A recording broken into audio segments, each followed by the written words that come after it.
অনেকেই বলেন বাংলাদেশ স্থিতিশীল হইতেছে না, কেন হইতেছে না? তার কারণ এক একজন এক এক রকম দেন, কিন্তু উত্তরটা খুবই সরল, জটিল কিছু না। আপনি এই ভূখণ্ডের ইতিহাস পর্যালোচনা করলে দেখবেন ইন্ডিয়া সব ধরনের সংঘাতের জন্য দায়ী বাংলাদেশে। এখন অনেকে কইবেন, দাদা আপনি কিছু হইলে ইন্ডিয়ারে ঠাইনা আনেন, দরকার থাকুক বা না থাকুক। কথাটা শুনে দেখেন, যে জিনিসটা বাংলাদেশকে অশান্ত কইরা রাখছে, আসলে মূল ব্যাপার, একদম মূল ব্যাপার, সেটা হইতেছে বাংলাদেশকে ইন্ডিয়া কি দেখতে চায় আর বাংলাদেশ কি হইয়া উঠতে চায়। এই দুয়ের দ্বন্দ্ব বাংলাদেশকে অশান্ত করে রাখছে। এইটা যতদিন ফয়সালা না হবে ততদিন এই অশান্তি যাবে না। বাংলাদেশে ইন্ডিয়া আসলে কি চায় আর কিভাবে চায়, এই দুইটা প্রশ্নের উপরে নির্ভর করতেছে আপনার বোঝাপড়া বাংলাদেশ কেন অশান্ত থাকতেছে আর কেনই বা খুব সহসা এই অশান্তি থেকে স্থিতিশীল হওয়ার সম্ভাবনা নাই। কেউ কিছু মনে করেন না, আমার এই কথা শুনে আবার কেউ হতাশ হয়ে যায় না, কিন্তু এটা বাস্তবতাকে মোকাবেলা করাটা ভালো। এই দুইটা প্রশ্নের ফয়সালা করেন, বাংলাদেশ শান্ত হবে, স্থিতিশীল হবে। এই জন্য এই দুইটা প্রশ্নের উত্তর সমস্ত রাজনৈতিক দলকে দিতে হবে। সেটা হইতেছে ইন্ডিয়া প্রশ্নে, ইন্ডিয়ান নীতির প্রশ্নে আপনার অবস্থানটা কি, এটাতে পরিষ্কার করতে হবে। আপনি কি জানেন কিনা ইন্ডিয়া আসলে কি চায় বাংলাদেশে? আসেন একটু বুঝে দেখি বাংলাদেশে ইন্ডিয়া কি চায়। ইন্ডিয়া সেটাই চায় যা হাসিনা তারে দিচ্ছে, সোজা হিসাব। আর বাংলাদেশে হাসিনার মতো একটা সরকার চায়, যে বাংলাদেশে নানা ইনস্টিটিউশনের মাধ্যমে বাংলাদেশকে একটা ভারতের অধীনস্থ কররাজ্য হিসেবে টিকায় রাখবে। রাষ্ট্র হিসেবে না, একটা রাজ্য হিসেবে। সেখানে নাগরিকরা ভোট দিতে পারবে না, রাষ্ট্রে কোনো ইনস্টিটিউট বা প্রতিষ্ঠান থাকবে না, আদালত থাকবে না, থাকলেও সেটা আজ্ঞাবহ। নির্বাচন কমিশন থাকবে না, থাকলেও সেটা আজ্ঞাবহ, যা বলবে সেটাই করবে। পুলিশিং থাকবে না, পুলিশিং মানে হবে ধরো পিটো মারো খাও ঘুষ খাও, এটাই হবে পুলিশিং। ব্যুরোক্রেসি থাকবে না, মানে একটা রাষ্ট্র হয়ে ওঠার জন্য যা যা দরকার তার কিছুই থাকবে না। সিভিল সোসাইটি থাকবে না, মিডিয়া থাকবে না স্বাধীন, এমনকি পেঁয়াজও তুমি উৎপাদন করতে পারবে না, করলেও আমদানি করতে হবে।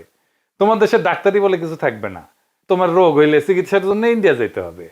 আপনার দেশের জুই নারকেল তেল বিক্রি হবে না, যতই ভালো কোয়ালিটি হোক না কেন, প্যারাসুট চলবে। আপনার চাকরি হবে না বাংলাদেশে, এক্সিকিউটিভ আসবে ইন্ডিয়া থেকে। বিয়ার বাজার, ঈদের বাজার আপনি করতে যাবেন ইন্ডিয়ায়, ঈদ করবেন কিন্তু গরু কোরবানি দিতে পারবেন না। সি সি সি, আপনি এত খারাপ, রক্ত পিপাসু, গরু কোরবানি দিতেছেন, পশুপ্রেমিক হয়ে যাবে সবাই। আপনি পায়জামা পাঞ্জাবি টুপি পড়তে পারবেন না, আপনি মাদ্রাসায় বাচ্চাকে পড়াইতে পারবেন না, আপনার মসজিদে ঢুকে পেটানো হবে। ফিলিস্তিনের আল আকসা মসজিদের মতো আপনার বাইতুল মোকাররমের চারপাশে থাকবে পুলিশের ঘেরাও, আপনাকে কাঁটাতারে ঘিরে রাখা হবে, তারপরেও নিয়ম করে আপনাকে মাইরা কাঁটাতারে ঝুলাই রাখা হবে বর্ডারে। আপনার নদীতে পানি আসবে না, কারণ সব নদীতে বাদ দিয়ে রাখবে আন্তর্জাতিক আইন অমান্য কইরা। বর্ষা আবার ভালোবেসে বাদ খুলে দিবে, বাসায় দিবে। আপনি চাষের পানি পাবেন না, ফসল ফলাইতে পারবেন না, নদী শুকায় যাবে, হাহাকার হবে, পানির স্তর নিচে নেমে যাবে। আপনি পাম্প বসায় পানি তুলবেন, এই কাজ করতে গিয়ে আপনি ভূগর্ভস্থ পানিতে মারণ বিষ আর্সেনিক মিশাই দেবেন। সেই আর্সেনিক আপনার জীবনী শক্তি পলে পলে নিঃশেষ করে দেবে। আপনার শিক্ষা প্রতিষ্ঠানগুলো ধ্বংস হবে, লেখাপড়া হবে না, আপনাকে পিটায় মেরে ফেলা হবে সারা রাত, কারণ আপনি 5 ওয়াক্ত নামাজ পড়েন। আপনি আওয়ামী লীগ করেন, ছাত্রলীগ করছেন, এটাই আপনার যোগ্যতা। এই যোগ্যতা বলে যে কয়টা সরকারি চাকরি তার সিংহভাগ আপনি নিয়ে নেবেন। আপনারে পড়ানো হবে আপনি আসলে অখণ্ড ভারতের অংশ। আপনি জানবেন মুসলমানরা আসলে বহিরাগত। আপনি কথা বলবেন, আপনাকে জেলে নেওয়া হবে, পিটানো হবে, ক্রস ফায়ারে মেরা ফেলা হবে, দেশ ছাড়া করা হবে, পেটের নাড়ি হুড়ি বের করে সিমেন্টের স্ল্যাব বেঁধে নদীতে ডুবাই দেওয়া হবে, কোনোদিন আপনারে খুঁজে পাওয়া যাবে না। চলন্ত ট্রেনের নিচে ফেলে দেওয়া হবে হাত পা বাইন্ধা, নয়তো আয়নাঘরে বন্দি রাখা হবে বছরের পর বছর। এই আয়নাঘর আর কোথাও না, আপনার ক্যান্টনমেন্টের মধ্যে। সবাই জানে, সব জেনারেল জানে, তারপরে ওইটা চলবে। কোনো কিছু বানায় বলা না, তাই না? সবকিছুই ঘটছে বাংলাদেশে। আর এইসবের কারণ আর কিছু না, কারণ একটাই, সেটা হইতেছে বাংলাদেশ একটা মুসলিম মেজরিটি দেশ। আর সেই বাংলাদেশ ভারতের মিথিক্যাল অতীতের অংশ, সে অখণ্ড ভারতের অংশ বাংলাদেশ। সেই অংশ সে ফেরত চায়, তার আগে তাকে পরিশুদ্ধ করে নিতে চায় তার জনগোষ্ঠীকে। কারণ এই জনগোষ্ঠী আগে হিন্দুই ছিল, তারা মুসলমান আগ্রাসনের ধর্মান্তরিত হয়েছে বলে তারা মনে করে।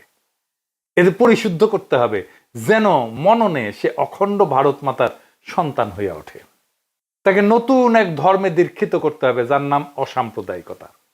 এই অসাম্প্রদায়িকতার ধর্মে আপনি কোরবানি দিলে সাম্প্রদায়িক বর্বর, কিন্তু পয়লা বৈশাখের নামে অষ্টমীর এক ডালিয়া উদযাপন করতে পারবেন। আপনি বুঝবেনই না যে আসলে আপনার পয়লা বৈশাখের আড়ালে আপনি আসলে দুর্গাপূজার অষ্টমী করতেছেন। আপনি পূজা মণ্ডপে যেতে পারবেন, কিন্তু ঈদের নামাজে দাঁড়াইলে আপনি সাম্প্রদায়িক। পূজায় গেলে আপনি অসাম্প্রদায়িক, ঈদের নামাজে দাঁড়াইলে আপনি সাম্প্রদায়িক। তারপর একদিন টুপ কইরা ভারত আপনাকে অখণ্ড ভারত মাতার অংশ করে নেবে। Syllabus complete. থ্যাংক ইউ, ধন্যবাদ। বাংলাদেশ জিন্দাবাদ। এটাই আপনার ডেস্টিনি হয়ে উঠছে। এই যে আওয়ামী আর ইন্ডিয়ান প্রজেক্ট, তাই মোমেন্ট প্রকাশ্যেই বলছিল, ভারতকে সে বলছে হাসিনাকে টিকায় রাখতে হবে। শোনেন, আবার শোনেন, অনেক আগের কথা। আমি ভারতে গিয়ে যেটি বলেছি যে শেখ হাসিনাকে টিকে রাখতে হবে। শুনেছেন? শুধু তাই না, ভারত আর বাংলাদেশের স্বার্থ যে এক, সেটাও সে ঘোষণা করছে। ভারতের বিজয়ই আমাদের বিজয়। শুনেন, আমাদের বিজয় ভারতের বিজয়, বুঝছেন? আমাদের উন্নয়ন ভারতের উন্নয়ন, ভারতের উন্নয়ন আমাদের উন্নয়ন। তাইলে আপনার মূল সংকট হচ্ছে আপনার বাংলাদেশ রাষ্ট্র থাকবে কিনা। এটা ইন্ডিয়ার প্ল্যান। সে হায়দ্রাবাদ খাইছে, সে গোয়া খাইছে, সে জুনাগড় খাইছে, সে সিকিম খাইছে, সে কাশ্মীর খাইছে, একইভাবে বাংলাদেশকে খাইয়ে নেবে। সে তার অখণ্ড ভারতকে সম্পূর্ণ করবে, যেটা তার স্বপ্নে আছে, যেটা তার সংসদ ভবনে লাগাইছে, অখণ্ড ভারত। তাই বাংলাদেশের সার্বভৌমত্বের সংকট আপনার প্রধান সংকট। আপনার প্রধান আশঙ্কা মহাভারতে বিলীন হয়ে যাওয়ার আশঙ্কা। এই আশঙ্কাকে আমরা আসলে কিভাবে মোকাবেলা করব? এখন প্রথমত আমাদের দেশের ভিতর একটা শক্তিশালী জাতীয় ঐক্য লাগবে। সেই জাতীয় ঐক্যের সম্ভাবনাকে সবসময় ধ্বংস করে দেয় ইন্ডিয়ানরা। আমি কাউকে উদ্দেশ্য করে বলতেছি না, কিন্তু আপনারা দেখছেন বৃহত্তর জাতীয় ঐক্য কারা নষ্ট করছে, যেটা 5ই আগস্টে তৈরি হয়েছিল, জুলাই আগস্ট বিপ্লবে তৈরি হয়েছিল। জাতির যে আকাঙ্ক্ষা কারা কিভাবে ধ্বংস করছে সেটা আপনারা দেখছেন। 2 নম্বর হতেছে রাষ্ট্রের প্রতিষ্ঠানগুলো পুনর্নির্মাণ করতে হবে, যেগুলো হাসিনা ভেঙে দিয়ে গেছে, যেটাকে সংস্কার বলতেছে প্রফেসর ইউনূসের সরকার। তার ফলে রাষ্ট্রের প্রতিষ্ঠানগুলো যে ধ্বংস করছে হাসিনা, তা পুনর্গঠিত হবে সংস্কার করলে। এই জন্য এত সংস্কার সংস্কার সংস্কার সংস্কার শোনা হচ্ছে। কোন সংস্কার করতে দিতে চাচ্ছে না কারা আপনারা জানেন? আপনারা দেখতেছেন সংস্কার করতে যে নির্বাচনে দেরি হইলে বাধা দিবে বিএনপি। এই বছরই নাকি সংস্কার সম্ভব, দিল্লি স্টারে মাহফুজ আনাম কইছে। কই থেকে আসছে? দিল্লি স্টারে মাহফুজ আনাম যখন লেখে, এটা কই থেকে আসে? এটা দিল্লি থেকে আসে। দিল্লি থেকে কয়া দেয়, মাহফুজ আনাম লিখে দেয়, চেপে দেয়। নির্বাচন বিএনপি কবে চাইছে? 2025-এর মার্চ এপ্রিলে, সেই 2024-এর ডিসেম্বরে চাইছে। আমি বেনে বেনে করছি না, দেখেন ডিসেম্বরে করছে আগামী 3-4 মাসের মধ্যে নির্বাচন চাই। এইটা সাহেব তারিখ দেখান। বিএনপির নেতারা কি ব্যাখ্যা দিবেন? 2025-এর এপ্রিলে কেন চাইছিলেন বা মার্চে কেন চাইছিলেন নির্বাচন? আপনি তো এখন ডিসেম্বরে চান নির্বাচন, মানে আপনি এখন কনভিন্স যে ডিসেম্বরের আগে নির্বাচন সম্ভব না। তাইলে মার্চ এপ্রিলে কেন চাইছিলেন? এটা কি খেলা পাইছেন ভাইজান? দেশের ভাগ্য নিয়ে, দেশের ভবিষ্যৎ নিয়ে খেলা এটা? সিরিয়াস চিন্তা না করে একটা কথা কয়ে দিবেন আপনি? তাহলে তো সিনিয়র নেতারা। আবার দেখেন বিএনপি স্পষ্ট করে বলছে, বর্তমানে দেশে আলোচিত প্রায় সব সংস্কার প্রস্তাবই আমাদের 31 দফায় অন্তর্ভুক্ত আছে, তার মানে সংস্কার করার দরকার নাই। এটা তারেক রহমান বলছেন নভেম্বরের 14 তারিখ 2024 রাষ্ট্র কাঠামো মেরামতের রূপরেখার 31 দফা ও নাগরিক ভাবনা শীর্ষক সেমিনারে বলছেন। খুব ভালো কথা, মেনে নিলাম যে এই 31 দফায় হইতেছে সংস্কার। তাইলে 31 দফায় তো সব সংস্কার আছে, তাই না? তারেক রহমানই তো কইছে, তাই তো বলছেন তারেক রহমান। এটা করতে কত টাইম লাগবে বিএনপির? বিএনপি এটা বলছে তারেক রহমানের বক্তব্যের সপ্তাহ 3 পরেই, যে কত সময় লাগবে সংস্কার করতে। 3 থেকে 4 মাস লাগবে এই সংস্কার করতে। যেই সংস্কারের আলাপ হইতেছে সেটাই 31 দফায় আছে, আর সেই সংস্কার করতে 3 থেকে 4 মাস সময় লাগবে বিএনপির কথায়। তাইলে বর্তমানে দেশে আলোচিত প্রায় সব সংস্কার প্রস্তাবই যদি বিএনপির 31 দফায় অন্তর্ভুক্ত থাকে, আর সেই সংস্কার করতে যদি 3 থেকে 4 মাস লাগে, তাহলে কি বিএনপি 31 দফা ক্ষমতা নেওয়ার 3 থেকে 4 মাসের মধ্যে বাস্তবায়ন করতে দেখাবে? পারবে? হুদাই একটা কথা বলে দিলেই হইল। যাই হোক, বাদ দেন। এরপরে আমাদের আর কি লাগবে? এটা খুব গুরুত্বপূর্ণ, আসেন এটা একটু বুঝে দেখি। এরপরে আমাদের লাগবে এমন একটা শক্তির বন্ধুত্ব যারা আমাদের সার্বভৌমত্বের রক্ষা কবচ হয়ে থাকবে। মানে ইন্ডিয়া যদি আমাদের অ্যাটাক করতে আসে, আমাদের পাশে কে দাঁড়াবে? কারা হইতে পারে সেই শক্তি? আমাদের খুব বেশি চয়েস নাই, কিন্তু কারা হইতে পারে বলেন? ওয়েস্ট, পশ্চিম। হ্যাঁ, এই পশ্চিম ভাই ইসলামোফোব দুনিয়া। আমেরিকা আমাদের ইন্ডিয়ার হাতে তুলে দিছিল, ভুলে যান না, 1/11 করে। হাসিনার পুরা টাইম ওয়েস্ট 2 হাত তুলে হাসিনাকে সাপোর্ট দিছে, দেয় নাই? এমনকি হাসিনা যখন পাখির মতো মানুষ মারতেছিল বর্ষা বিপ্লবে, জুলাই আগস্ট বিপ্লবে, কেউ কিছু বলছে? বলে নাই। এই ওয়েস্টকে ইন্ডিয়া বুঝাইছে হাসিনাকে আমাদের দরকার, নয়তো ইসলামী জঙ্গিরা বাংলাদেশের দখল নিয়ে নেবে। তাই এই পশ্চিম সেটাই করবে যা ইন্ডিয়া চায়। ইন্ডিয়ার চাওয়াকে পশ্চিম সাপোর্ট করবে সব সময়।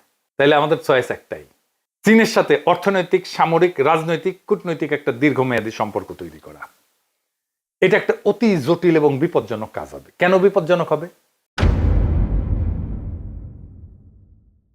কারণ এই কাজ করতে গেলে পশ্চিম আর ইন্ডিয়া ঝ্যাপে পড়বে একসাথে। চীনের সাথে সম্পর্ক তৈরি করতে গেলে আমাদের প্রবল শক্তিশালী রাজনৈতিক ঐক্য লাগবে দেশের মধ্যে, আর তেমন জনপ্রিয় মেধাবী রাজনৈতিক নেতা লাগবে এই কাজ করার জন্য। আর দেশের মধ্যে লাগবে বুদ্ধিবৃত্তিক কাজ, একাডেমিয়া থেকে, বিশ্ববিদ্যালয় থেকে, সিভিল সোসাইটি থেকে, মিডিয়া থেকে। তারা তৈরি করবে ন্যারেটিভ, কবি, শিল্পী, সাহিত্যিকরা। একমাত্র তখনই বাংলাদেশের ভবিষ্যৎকে রক্ষা করা যাবে সফলভাবে।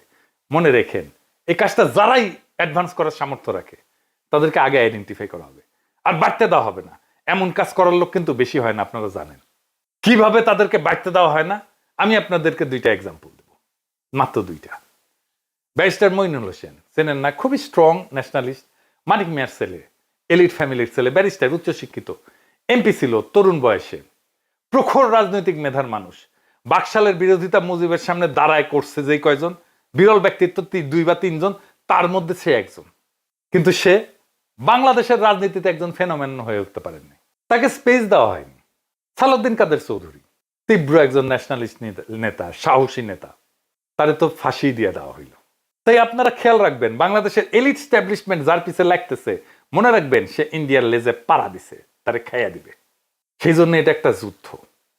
আমরা যেটাতে আছি সেটা একটা যুদ্ধ। এই জন্য এটা শান্ত হইতে সময় লাগবে, যতক্ষণ পর্যন্ত না আপনি প্রবল শক্তিশালী হইয়া প্রতিপক্ষকে পরাজিত করতে না পারেন। মনে রাখেন, এই যুদ্ধ আমাদেরই।